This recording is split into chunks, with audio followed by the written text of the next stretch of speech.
Hill. The Alchemical Records team is very excited to be here tonight for the exclusive world premiere of Shake with multi-talented multimedia producer and EDM artist Ikash. Ikash. How do we say that? Eksoh. Exo. Eksoh. It's a exactly. EKSOH. Yep. Yes. Well, tell us. You don't go by that in your day job, right? This is Exo. Exo is an alias for the music that you produce. What's your real Yes. name?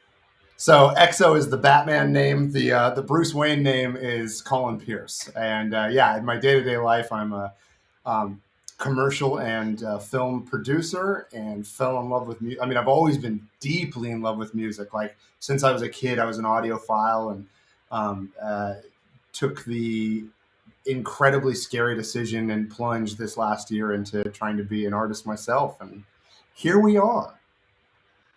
Well, let's dive into that. You have a ton of body of work. You're a little new in the music industry, into the electronic dance music scene. Yeah.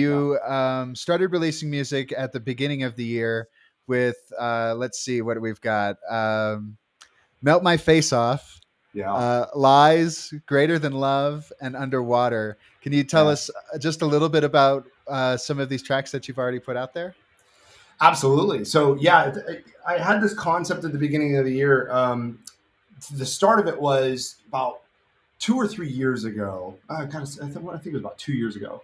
Um, I was in a DJ duo with another guy who was a live musician, and so we would do this fun project where we, cruise around Hollywood and play these shows. We played some amazing gigs, and just the short months that we were together, I think it was like 6 months that we did the project, and it was a blast. I miss DJing, and I learned it very, very young, like when in my early 20s, from a guy named DJ Willie Shakes, who is D.A. Wallach's DJ on the road, and he himself is an amazing artist out of Milwaukee. So loved DJing, had a blast, did this project. It was a good time, and then he and I parted ways, and I missed the live performance aspect of it. I really enjoyed everything I was doing, and really enjoyed the process of like going to the shows and meeting people afterward. This the whole thing was a blast. But music production was something that was out of my wheelhouse. It was something that was, quite frankly, a bit scary in my eyes. But the wildest thing was, through the years in my day to day career, I've been doing sound design and editorial and music supervising for projects, and worked on a bunch of hit music videos. And so I understood the principles of sound. As corny as it may sound, or maybe as apt as it may sound, I got the Dead Mouse masterclass where he talks through digital music production and just says, "Look, do this X Y Z." He admitted himself, "I don't know how to make music, but when I press these buttons, it sounds good." And it was like I became so accessible, and so yeah, started releasing music, and then that led me into the very first track of the year, which dropped March, which was Lies, and then had Melt My Face Off in the Chamber, released that one a month later, and came up with this project, which is basically a single a month on the first Friday of every month until the end of the year, until the last month in December. And yeah, the concept, again, first Friday is the album. It's my first time being a musician. I'm going to release it on the first Friday of every month. It all worked together. So did you had those in your pipeline? The stuff that came after, like Melt My Face Off, is that stuff that you had in your pipeline as well, or are you kind of producing while you're releasing? It was a mix. At the beginning of the year, I was not working. I wasn't taking on any work, and so I had a bunch of time, and I, in one sitting, made Lies and Melt My Face Off, and then the beat for the next one, Greater Than Love, and had the concept for Greater Than Love. So when we finished Lies and Melt My Face Off, those were over 2 months out. Like I think it was early or mid January that those were done, knowing that they weren't going to be released until March, and obviously subsequently April.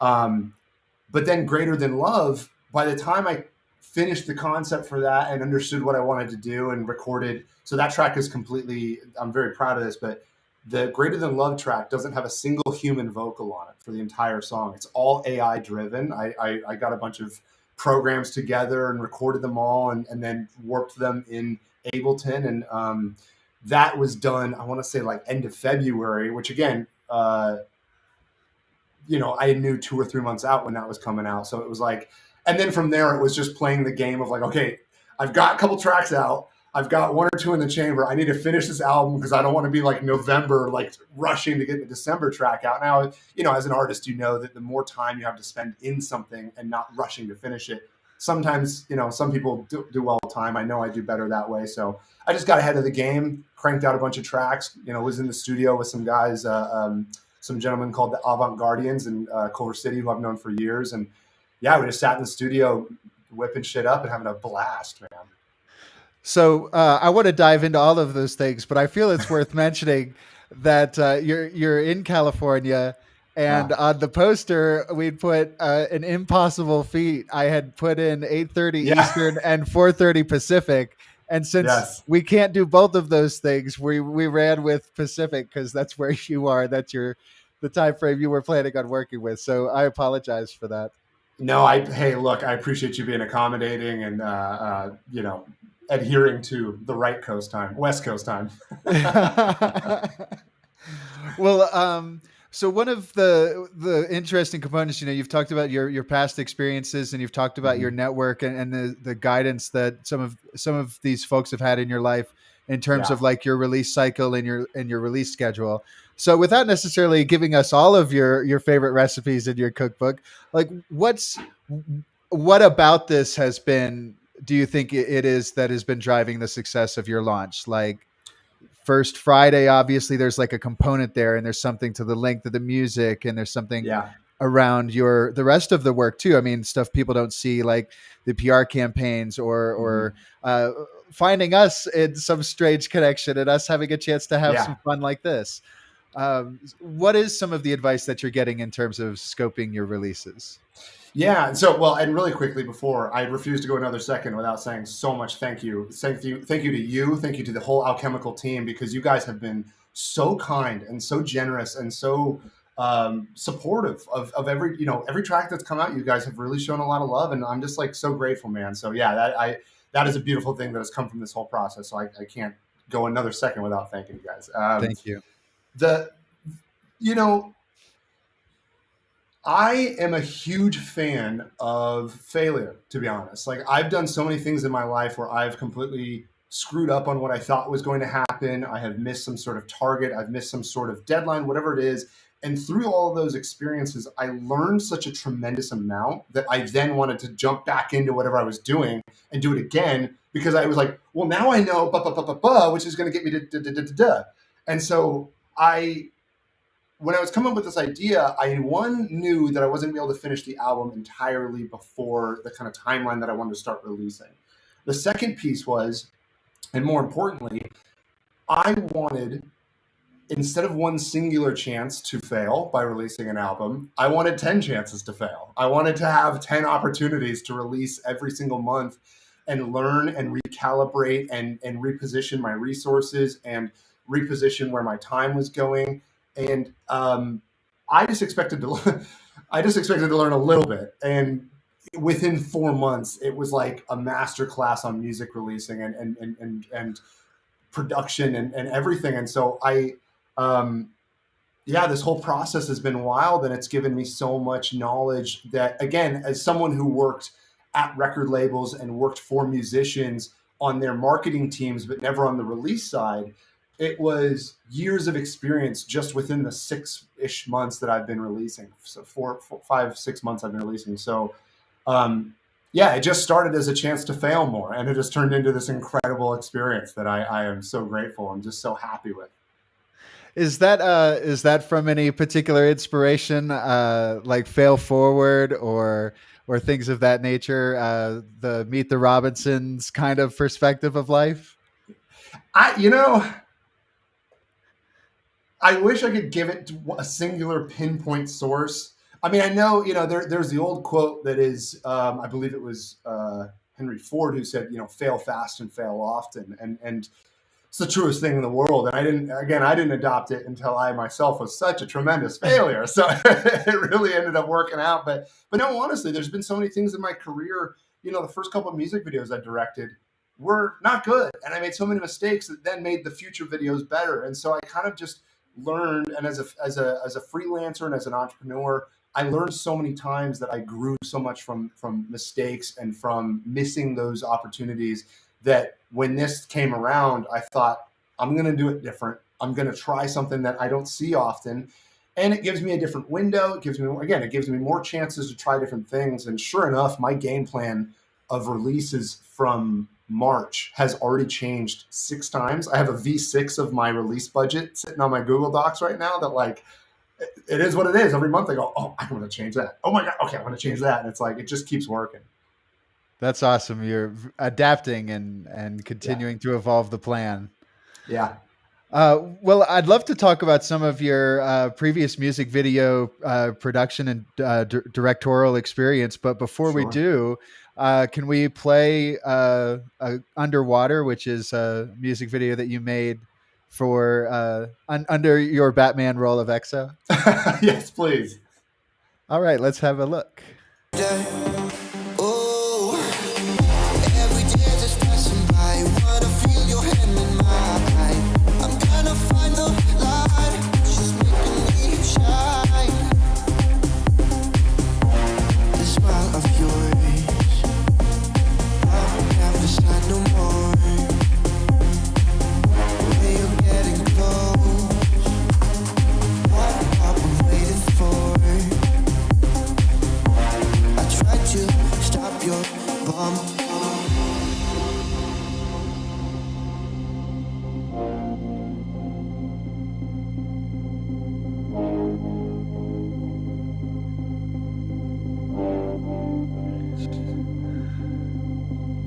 So fun.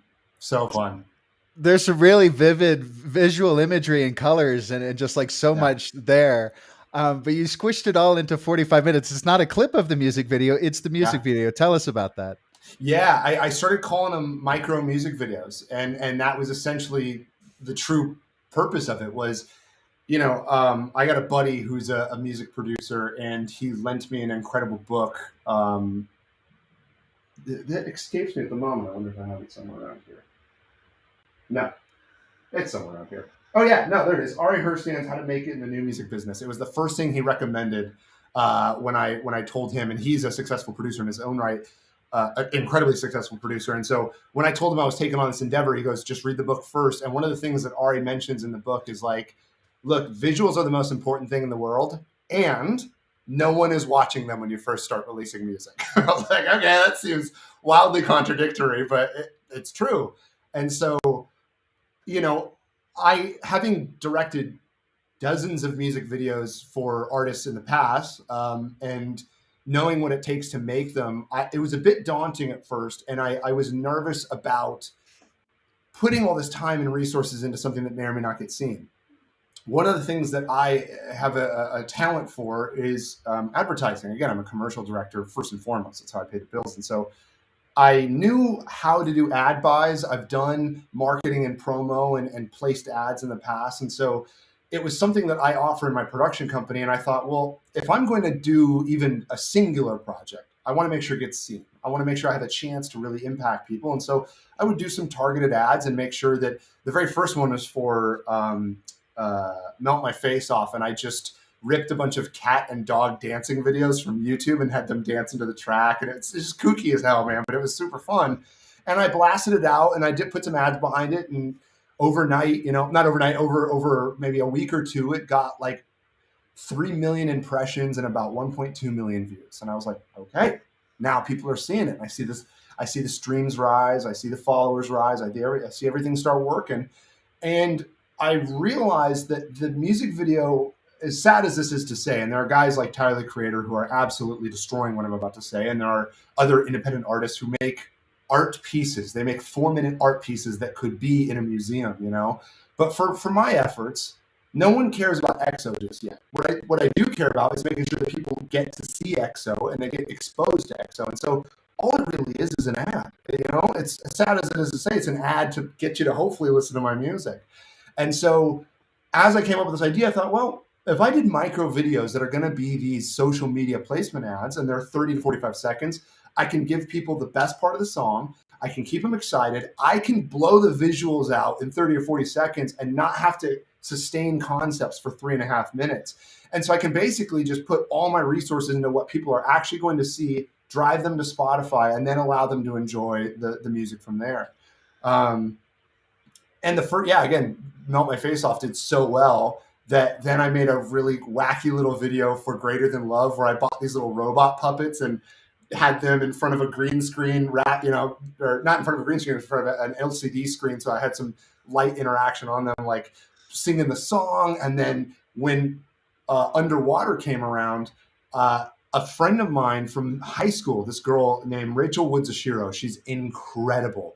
She is a dance instructor in Los Angeles. She's a choreographer. She's a dancer herself. She is amazing. Again, I've known her for 15 plus years.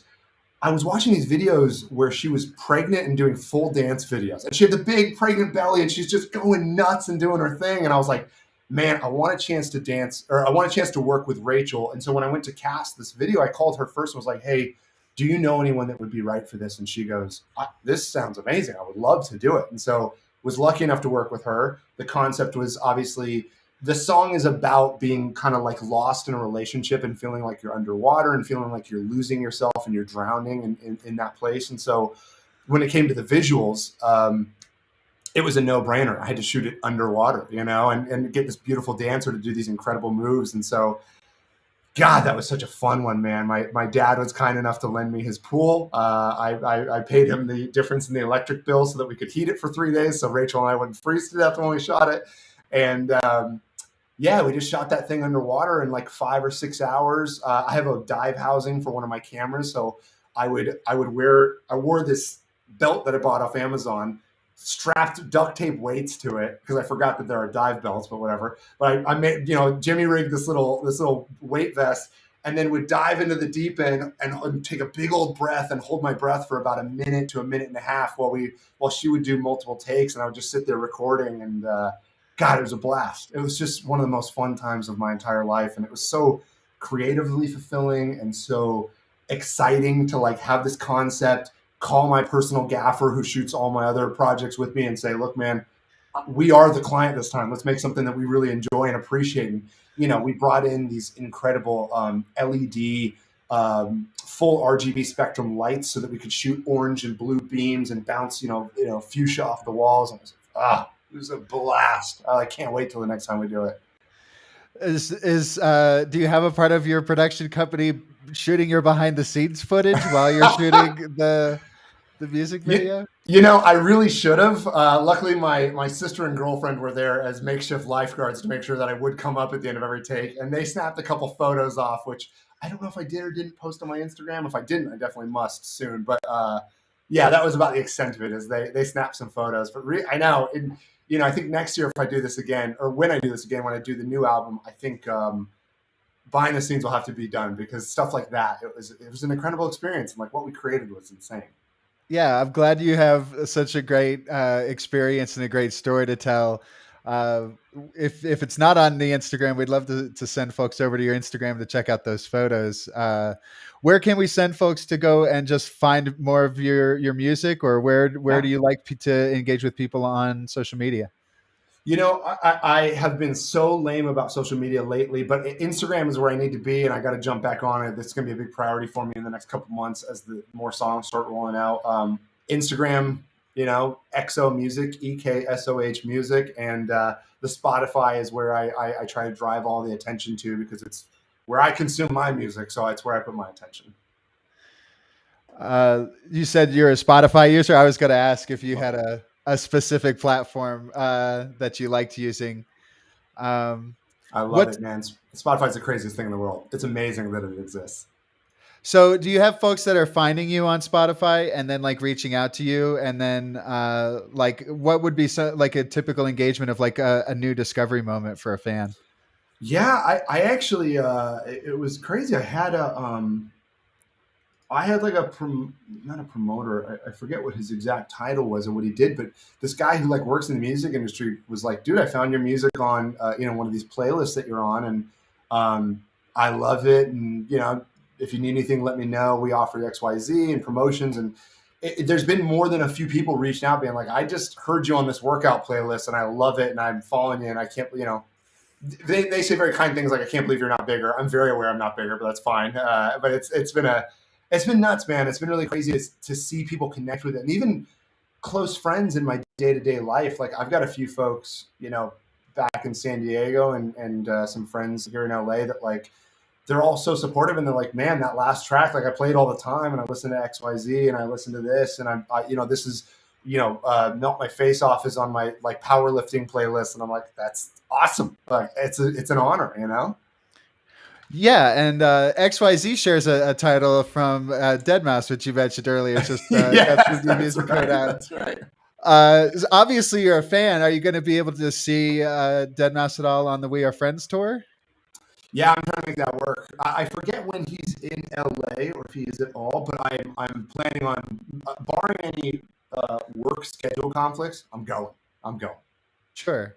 Well, I know that he's on tour with Nero, and let's see, I wrote it down here because I'm memory deficient. Lamorne. We just shared some stuff on Alchemical Records about Lamorne, and we're going to share a little bit about Deadmau5's new track as well in the next week or two. So that's awesome. He's killing it, man. It's crazy to see guys who are so committed to being themselves. Like, one thing that was shocking about when I watch, any clip of him, and there's a few other guys as well, that when they're so dedicated to being their own person, and you can tell that they are one of the least tampered with artists when it comes to, like, political or label integration. And labels are fantastic, but you can tell sometimes when things are a bit more fabricated. Someone like Deadmau5, man, like, he's like, what a dream to have his career. And yeah, it's awesome. It's inspiring for nobodies like myself. I mean, between the music and the label, and then I think, like, the rest of the infrastructure that he's put into, building and growth for artists. Yeah. Is the idea of, like, being on Mousetrap label like something that would be exciting for you, or you have a commitment to, like, being on your own pathway and in your own trajectory? I am loving being independent just because of the fluidity of choices that I'm allowed to make. I can do stuff and there are no approvals. Obviously, there's a requirement of resources to do that. So there's like everything, there's pros and cons. You get signed to a big label, you've got a great team, you've got resources behind you. You go independent, you are completely flexible in your decision making. You're completely self-sufficient, but at the same time, you're doing a lot more. You're doing so much more yourself. And so, God forbid someone like him wants to get me on his team. Yes, of course. But at the moment, I know what my possibilities are, and I know what lies ahead of me. And so I'm enjoying this aspect of it for as long as it lasts, whether it's forever or for just another month or year or whatever. And I think I'm a big proponent of, as hippie as it sounds, like, the things that are supposed to happen will when they are supposed to happen. And so I'm just trying to stay in the moment, enjoy myself, and not expect too much. Well, speaking of, like, what surprises around the corner, right? We're still going to do the world premiere of Shake. Let's see if there was anything I wanted to touch on before we did. Sure. Because we were going to do Freaky, but then we ran into that interesting like hang up, so I can't pull audio for Freaky. That's okay. Freaky, Shake's a more fun one. Well, Freaky is your latest release, right? Yes, that is the one that just came out. I think 10-ish days ago. There was a slight bump. There was a hiccup with the release of it, but it finally did come out, I believe, on July 5th or 6th or something like that. And man, I'm loving it. It's getting a lot of traction. It is my favorite track off the album so far, like, far and beyond. I love that track, and it was the purest one in terms of concept to execution, and God, I love that track, that Freaky one. For anyone who's listening and hasn't heard it, please go check out Freaky on Spotify. I love it. I'm very proud of it, and it's something that I listened to myself. I was in Nicaragua when it got finished on a surf trip, and I had a little moped, off-road moped that I was, like, going up and down the coast looking for surf with. And I just remember sitting there listening in the headphones, listening to Freaky while I'm on this Nicaraguan beach riding my moped up the sand. And I was just like, this is one of the greatest moments of my entire life. Well, you have with, I think, what is it now? Five tracks out. I believe 5. Yeah. They're each kind of targeting a different spectrum in the electronic music field. Can you talk a little bit Yes. about, are you checking off boxes, or are you, like, how do you decide what you're going to do next? You know, you know what's crazy is I don't, as wild as my music is, no one has actually even approached that concept yet and that thought. So I appreciate you asking that. Honestly, it just stems from having terrible ADD myself. Like, I wish it was some big strategic thing where I'm like, oh, I'm gonna blah, blah, blah, and I'm thinking it through more. The fact of the matter is, I lead with my heart when I do art projects. And for me, the EXO project in its entirety is all art. You know, again, I've got my bills covered with my career.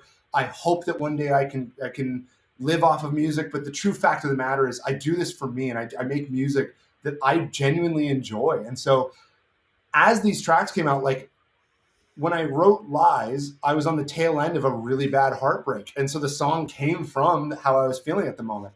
Melt My Face Off was, you know, it had been COVID for 2 years and I was bored as hell and I wanted to go, like, just go to some rave and go nuts. And so each of these tracks like come from just a feeling. And I have a really, like, the reason that I thrive in directing commercials is when a commercial's done, it's like 2 months of your life, sometimes 3, sometimes more if it's a bigger project, but for the most part, 2 to 3 months. And then you're immediately into a new product, right? I went from a MasterCard commercial into an American Airlines commercial in like one season one time. And it's like, you're switching gears so heavily that for me, it's why I do well, because I can't focus on anything for more than too long. So when it comes to like Freaky versus Underwater versus Lies versus Melt My Face Off,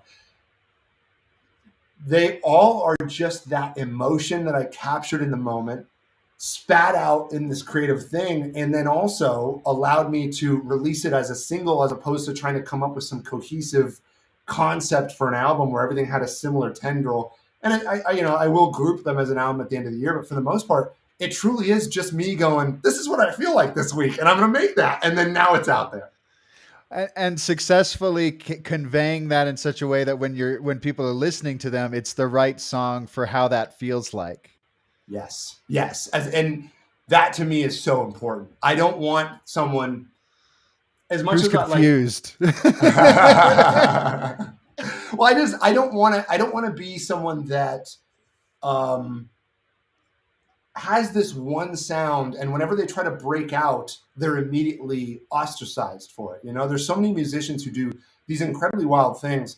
You know, someone dipping back into the hip hop world, like someone like, as controversial as he is, Kanye West has put out albums that on their own could be completely different artists, right?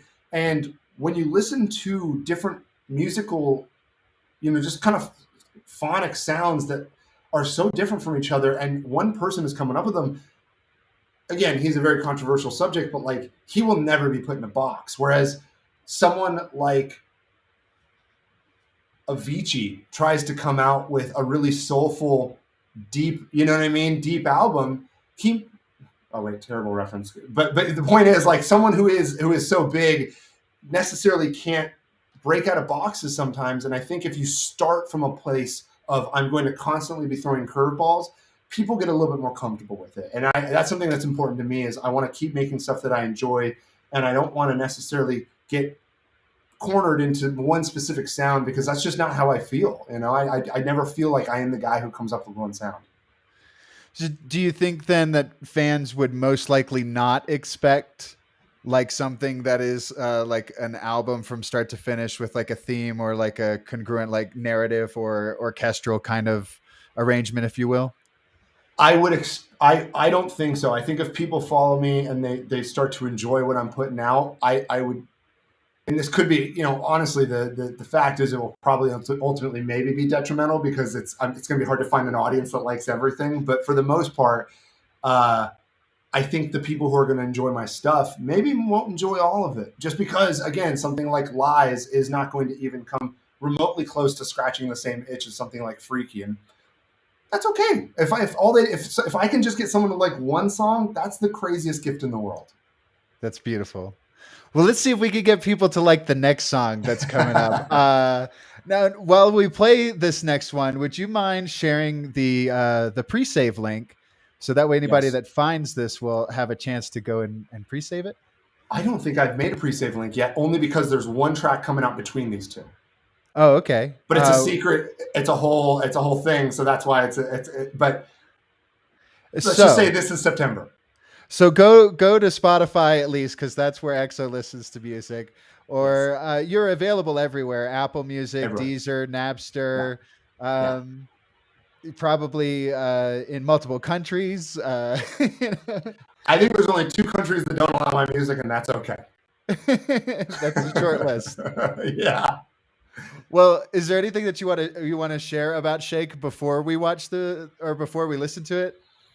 I love this track because, and I'll dive deeper into it after people have heard it, so it makes a little more sense. But I love this track because it was something that felt so weird to me. And again, I got to work with the guys at the Avant Guardians on this one in their studio in Culver City, and we had so much fun making it, where we truly just were trying to make the wildest, biggest thing.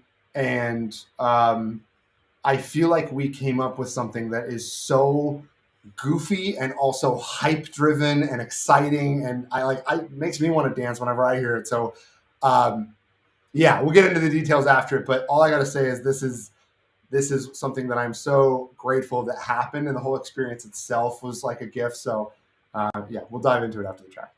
Let's listen.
Fun. Woo.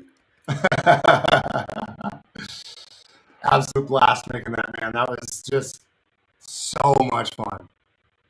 So let's see. I've spoken with you before. I've got a few of my details mixed up here. This Yeah. isn't the track you're singing on, is it? So that is me. That is you. That is Okay. me. That is awesome. Yeah, that was a crazy experience. And like I am the farthest thing from a singer. Like there's another track I tried to do that actually involved like singing. And it sounded like a bunch of cats got in a car accident. It was the worst thing in the world. So that track died, but this one, Shake, the concept. So something I didn't want to give away before people heard it was the concept was, what if James Brown made an EDM song, right? And so that was where I was going with it. And I was on, I believe, a website called Sound Better. It's like a good marketplace for musicians to like find, studio folks or singers or whatever. And I kept trying to find people who sounded like James Brown, and it just, nothing was quite right and quite clicking. And I'm in the car one day, like listening to the beat, and I'm trying to write the lyrics as I'm going because I was jotting it down. And I always do goofy, like for my friends and for my family, like I always do goofy voices just to like make people laugh. And I would always, whatever, Kermit the Frog or just whatever I could get a chuckle out of people with. And I started to try to do the sound of like, well, what would James Brown sound like on this track? And I would do the whole thing and screech it out and, just go nuts. And as I heard it more, I was like, actually, maybe I can do that. And with that said, the end result sounds a little bit more like Little John on a bad day, but it definitely was something that I tried. And as I heard it back, I thought, this is working. You know what I mean? Like it was going to just be a scratch track for the vocalist to sing to. And after we recorded it in the studio and they chopped it up and we put it in the right places, it was like, oh no, this is it. We're good. We don't need to hire anyone. Like this is me. And so, yeah, that's me in a vocal booth for, an hour or two, just screaming it out there. And there's an audio clip that we deleted from the end of it because it was a bit rough, but like there's a bit where the end song ends and they go, we hear the feedback in the mic and the guy goes, you think you're good? And I go, yeah, I can taste blood. So I think we're done. It was like truly, I just tore my throat out.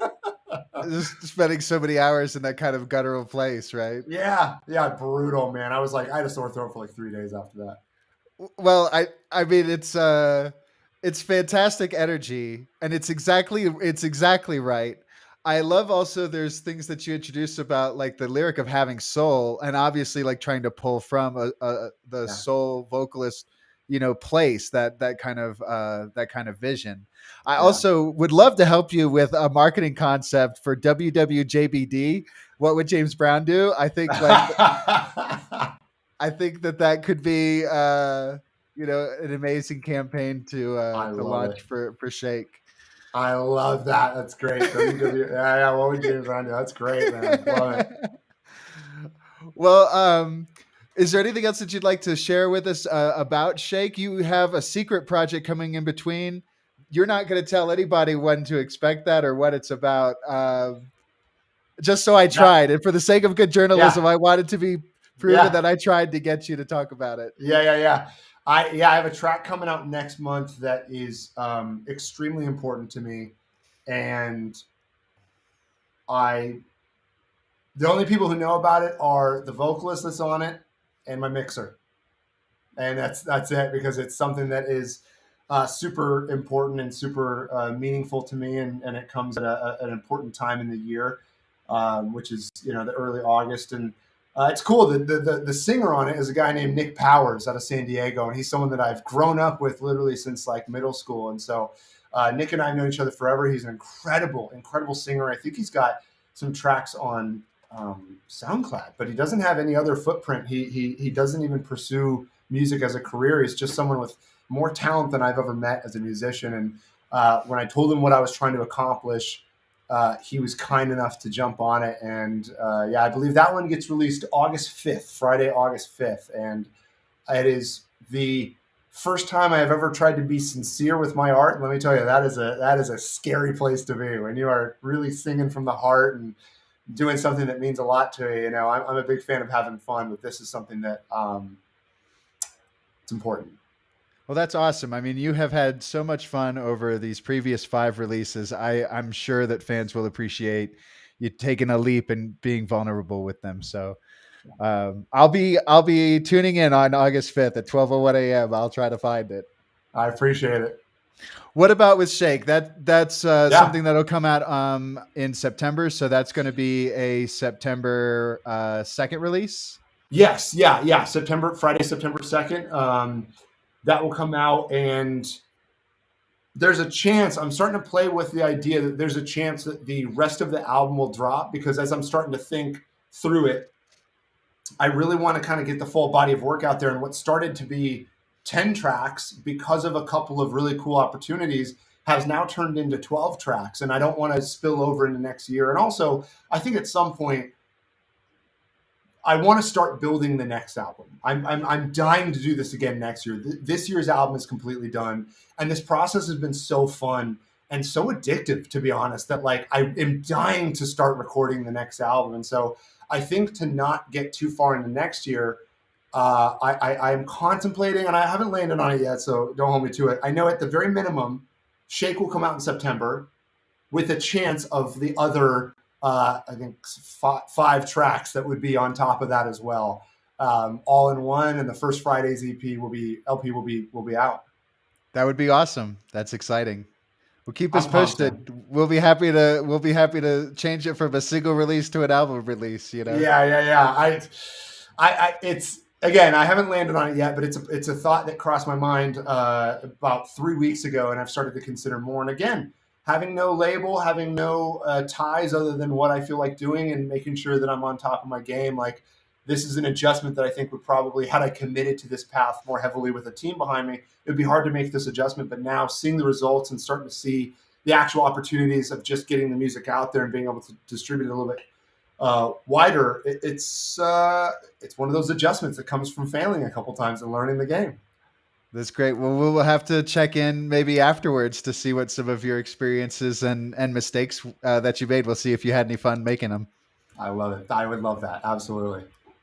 Well, thank you so much for joining us, Colin, Eksoh, Batman Bruce Wayne. We really appreciate your time. Do you have anything else that you'd like to share with people before we close out? Follow on Instagram, Eksoh Music. Definitely check out the Spotify. Give that a follow. And again, just from the bottom of my heart, thank you to everyone on Alchemical who has been so kind and so supportive. And I think it is publications and labels and bloggers and fans, you know what I mean, that are what make musicians so stoked to do this, and hearing people actually enjoy the products that we're putting out. And the fact that you guys have been so supportive, man, this has been something that is like, I never knew something could fill my heart with so much pride and joy. And so I just, again, cannot thank you guys enough for the support, and I'm just so grateful, so eternally grateful to you and everyone on your team. Thank you for including me and us. We have fun, and I get to really, enjoy, in this shared experience of like, you're releasing something that you're very passionate about. And so I feel humbled that I get to like kind of share a little bit in that journey. And also because it's much easier to share, music that you love, isn't it? So like, Yes. Hopefully anybody watching this sees that there's just a lot of love for being able to spend time with you and to share in your music and your art. Thank you, Colin. Thank you. It has been fantastic. My name is Daniel Hill. I and my team here at Alchemical Records would love to invite you to come and check us out. We do 20 or 30 pieces of editorial content a week. We're hoping to go in print in October. We just launched our public subscription page at alchemicalrecords.com/magazine. So you can find out what cool perks if you're interested in signing up for that. Otherwise, find Eksoh on Instagram and message him until he responds. And we'll visit with you. Maybe in September we could get back together and do this and talk a little bit about whether that single turns into an album launch. And we'll be excited to share your next single as soon as we get a chance to hear it. And Shake, which we premiered tonight on September 2nd. Yes. Thank you again. Appreciate it. My pleasure.